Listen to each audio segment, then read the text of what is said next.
네, 북한이 코로나19 확진자 수와 사망자 수 등 현재 코로나19 확산 상황을 상세하게 공개했습니다. 김정은 국무위원장은 마스크를 쓰고 공개 석상에 나서기도 했는데요. 현재 북한 내 상황 그리고 앞으로의 무력 도발 전망까지 양무진 북한대학원대학교 교수와 함께 짚어보도록 하겠습니다. 어서 오십시오. 네, 안녕하십니까. 네, 안녕하세요. 일단은 북한이 감염 사실을 대외적으로 공개를 했는데 특히 지금 이 시점에 공개한 이유는 좀 어떻게 바라보셨습니까? 지금까지 북한에서 코로나 청정 국가다 이렇게 대내에 많은 자랑을 해왔잖아요. 예. 그러나 이제 이 김정은 위원장이 이런 청정 국가에도 불구하고 뚫렸다.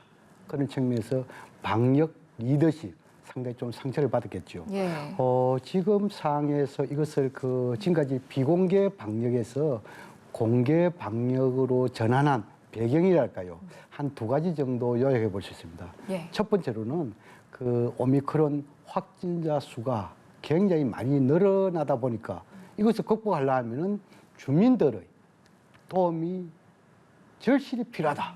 막 그런 측면 하나 있고 예. 또 하나는 이러한 공개 방역에 대해서 조선중앙통제를 통해서 밝혔단 말입니다. 그럼 조선중앙통제라는 것은 북한 내부용보다도 예. 대외 메시지가 강한 측면이 있습니다. 그런 것을 볼 때 아마 자체 내부에서 이 코로나 극복을 하지 못한다면은 미국, 한국 또 국제기구에게 협조를 요청할 가능성 예. 그러한 일종의 간접적인 메시지도 담고 있는 것이 아닌가 이렇게 생각해 볼 수 있습니다. 알겠습니다.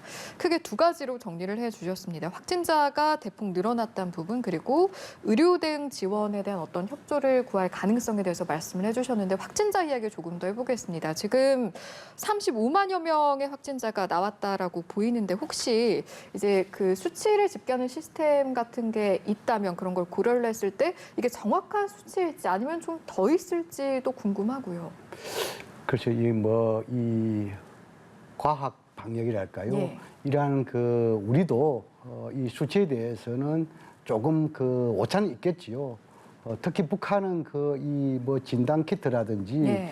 또 주민들이 당국에 신고할 이런 개연성이나 이런 것이 상당히 약합니다. 예. 그런 걸 볼 때 또 지금 현재 북한에서는 주로 유열상 열이 많은 사람들 이거를 중심으로 해가지고 코로나 의심 이렇게 이야기하고 있는데 예. 실제적으로 오미크론일 경우에는 열보다는 오히려 인후통이라니까 목에 그런 증상이 많이 일어나지 않습니까? 이런 거 볼 때 지금 이제 북한에서 약 한 35만 명 정도 이렇게 수치를 이야기하는 것으로 볼 때 예. 그거보다도 적어도 한 3배 정도 더 많지 않을까 이렇게 조심스럽게 추정을 합니다. 그렇군요.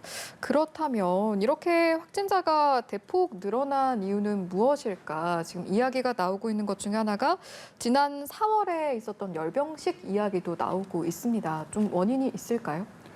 북한이 이 코로나 이 오미크론 변이에 뚫렸다라고 한다면 어디에서부터 뚫렸을까? 이것을 좀 추정해 볼 필요가 있습니다. 예. 추정컨대 아마 이 중국으로부터 백길이라든지 예. 또는 철도 도로 여기에서 유입될 가능성이 있고 네. 또 하나는 북한에서 이 국경 이 봉쇄 통제를 강화하고 있겠습니다만도 그래도 북한 주민들의 생활과 관련된 이런 밀무역이랄까요? 예. 여기에서 뚫릴 가능성이 있다. 제가 보기에는 아마 4월 이 중하순 정도 이렇게 뚫렸다 하면은 단동으로부터 신의주 예. 이러한 통로에서 밀무역상에 의해서 코로나 이 바이러스 반입 가능성이 높지 않을까 이렇게 보여지고 예. 여기서 확산이라는 것은 우리가 이미 알다시피 4.25, 4월 25일 날 조선인민혁명군 시기에 창건 시기에 열병식 했잖아요. 예. 열병식 전후로 해서 좀 북한에서 감지를 했을 겁니다. 그러나 김정은 위원장의 방역 리더십에 대한 여러 가지 자신감이랄까 이런 부분에 있어 가지고 예. 좀 소홀히 하지 않았을까.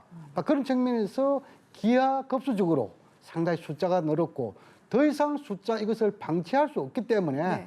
지난 5월 12일 날 당 정책국 회의에서 이것을 지금까지 비공개 방역에서 공개 방역 체계로 전환하자. 이렇게 한 것이 아닌가 이렇게 생각됩니다. 네, 알겠습니다. 네, 지금 이 내용 좀 여쭤보고 싶어요. 현재 북한 내 마스크 착용 상황은 어떻습니까? 그렇죠. 이제 이 북한에서 뭐 간혹 이런 군중 집회에서 마스크를 차고 나왔지만 김정은 위원장이 직접 참여하는 그런 그 큰 행사에서 김정은 위원장 주위에는 마스크를 안 쓴 모습이 많았어요. 예. 그러나 그 지난 5월 12일 당 정치국 회의 또 그리고 이 북한에서 비상 방역 그 사령부 방문 막 이런 거 할 때 보니까 마스크를 쓴 것을 볼 때 아마 김정은 위원장을 중심으로 해서 북한 관료들이 북한의 이런 코로나 확산 여기에 대해서 상당 위기감을 느끼고 있구나 보여지고 그러나 네. 그 이 마스크 이런 일종의 뭐랄까요 그 뭐 양질 뭐 양에 있어서는 어느 정도 그 조달될지 모르겠지만 질적인 네. 문제에 있어서 우리 김진권 이사장님께서 말씀했지만도 우리처럼 아주 뛰어난 훌륭한 그런 K 그 이 94 이런 것보다도 비말의 중심인 그런 거 했을 때 이것이 과연 북한에서 마스크가 얼마나 이 코로나 이 여기 대해서 방역에서 효과가 있을까? 예. 여기에 대해서 다수의 전문가들이 조금 회의적인 시각을 가지고 있다. 저는 그렇게 알고 있습니다. 예. 이 내용도 여쭤보고 싶습니다. 사실 북한이 현재 상황에서 적극적으로 할 수 있는 어떤 대책이라고 하면 강력한 봉쇄라고 이야기를 할 수 있을 텐데 또 경제적인 상황을 고려하면 이걸 좀 장기간 지속해 나갈 수 있겠는가? 이런 의문도 들거든요.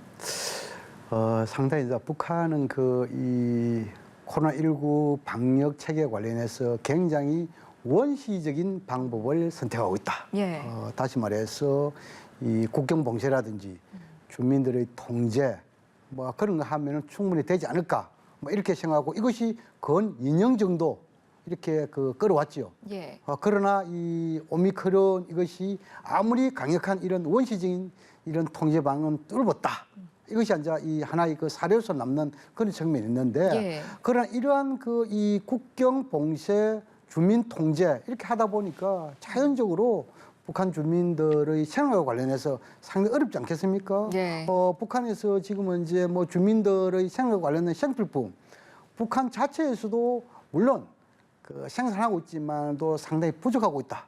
그래서 김정은 시대 들어와서 상당 부분이 북중 국경지대에서 밀무역을 해가지고 주민들이 좀 뭐랄까 그 불평불만을 좀 해소시키는 그런 점이 있었습니다. 예. 그러나 이 지난 2년 동안에 코로나를 통해 가지고 비상방역체계나 주민들이 먹을거리라도 이런 부분이 상당히 부족하겠죠. 예. 아마 이렇게 되면 자연스럽게 이 불평불만이 당국에 대한 일종의 불평불만이 이어지지 않겠습니까? 예. 아마 이런 부분도 북한 김정은 위원장이 잘 알고 있을 것이다. 그런 것도 다 감안해서 단순하게 이것을 그 공개하겠다는 것은 한편으로는 이 국제사회로부터 백신이라든지 치료제라든지 이런 그 장비 예. 뭐 이런 부분에 대해서 도움을 요청하는 측면도 있겠지만 좀 더 진전된다 하면은 이런 생필품과 관련 이런 지원 협조 조치 있지 않을까 이것을 네. 염두에 둔 그 공개 방역이다. 저는 그렇게 분석합니다. 알겠습니다. 사실은 어제 북한이 이례적으로 코로나19 확산 상황을 공개한 날이기도 하지만 또 미사일도 발사한 날이었습니다. 그 동시에 같은 날에 약간 그런 상황들이 발생한 것에 대해서는 좀 어떻게 판단하셨는지도 궁금하고요. 그래서 이제 이 그 두 가지 현상만 놓고 봤을 때 코로나 방역과 이 핵무력 강화 예. 이것은 별개다. 분리 전략을 하겠다. 막 이런 측면을 볼 수 있겠죠. 근데 북한이 이러한 그 이 코로나 방역 부분에 대해서는 공개를 하고 이 초대형 방사포 발사 그 전의 이런 여러 가지 미사일 발사에 대해서 한 3차례 정도 이런 그 북한 노동신문을 통해서 공개를 하지 않은 그런 측면이 있어요. 예. 그걸 볼 때 물론 이제 뭐 로키로 가는 측면도 있겠지만 적어도 북한이 자체적으로 비상 방역 체계가 어렵다고 판단되면은 예. 자연스럽게 이 핵실험이라든지 미사일 발사 이런 것을 좀 뒤로 미루면서 국제사회와 협력하는 그러한 모습으로 가지 않을까 예. 조심스럽게 기대를 해봅니다. 그렇다면 사실은 이제 바이든 미 대통령 방한 기간이 얼마 남지 않았는데 그때 좀 북한이 핵실험을 할 가능성에 대한 이야기도 나왔었거든요. 그런데 이게 당장은 아니고 좀 뒤로 미뤄질 수도 있다 이렇게 보시는 거네요. 이 한미 정보 당국의 이 지금까지 여러 가지 그 브리핑 자료를 아까 보면은 예. 오는 21일 바이든 대통령의 방한 한미 정상회담 전후로 해서 예. 북한의 핵실험할 가능성이 높다. 다시 말해서 김정은 위원장의 지시만 있으면 지금 언제든지 핵실험 준비는 완료됐다 이렇게 볼 수 있겠죠. 그러나 이 코로나 예. 이 상황이 아주 급박하기 때문에 이 코로나 상황을 이 극복을 집중하기 위해서는 예. 뭔가 핵실험 이런 것은 부차적인 문제로 돌릴 가능성이 있지 않겠습니까? 그러나 북한에서 이 주민들의 코로나에 대한 공포심이랄까요? 예. 이것이 굉장히 확산된다 하면 어쩌면 이러한 확산을 다른 데로 돌리기 위해서 핵심으로 인한 충격요법을 또 동원할 가능성도 배제는 할 수 없습니다. 예. 그런데 여기서 좀 중요할 점은 지난 5월 12일 당 정치국 회의에서 오는 6월 상순에 이 정치 뭐 이런 그 정책 관련해서 아마 중대한 발표를 하기 위한 회의를 잡아놓은 것이 아니겠냐. 예. 다시 말해서 6월 상순에 당 전원회의 개최를 공식적으로 알렸습니다. 예. 그건 저는 봤을 때 아마 6월 상순까지 북한에서 핵실험 좀 더 그때까지 연기하지 않을까 이렇게 저는 조심스럽게 전망을 해봅니다. 예. 그렇다면 어제 합참이 사실 북한의 발사 사실을 공개를 하면서 발사체라는 표현을 탄도미사일이라고 표현을 했거든요. 표현을 이렇게 한 대목에 대해서는 어떻게 해석하셨는지 궁금합니다. 그래서 이제 뭐 새 정부가 들어선물 해가지고 군에서도 나름대로 고심을 했겠죠. 이전 정부에서는 그 비핵 평화라는 큰 틀 속에서 한반도 상황의 안정적, 평화적 관리 차원에서 이런 용어 하나하나에 대해서도 어느 정도 규정은 있습니다. 했지만 그러나 그 규정이 있어가지고 주로 통합 방위법이 있어가지고 북한에서 이 핵과 미사일 이런 부분에 있어서 적어도 우리의 영토, 영해, 영공에 침범을 했을 때는 도발로 규정한다. 예. 이것이 통합 방위법이 되어 있습니다. 그러나 이것이 국방부에서 좀 뭐랄까 아주 빠르게 잽싸게 좀 약간 보완 수정한 것이 아니겠냐 그런 측면에서 아마 새 정부 들었을 때 북한의 탄도미사일 이 부분에 대해서는 중대 도발, 강력 규탄 이렇게 하고 있는 것으로 보여집니다. 예, 알겠습니다. 여기까지 듣고 마무리하겠습니다. 오늘 이 시간은요, 양무진 북한대학원 대학교 교수와 함께 했습니다. 말씀 고맙습니다.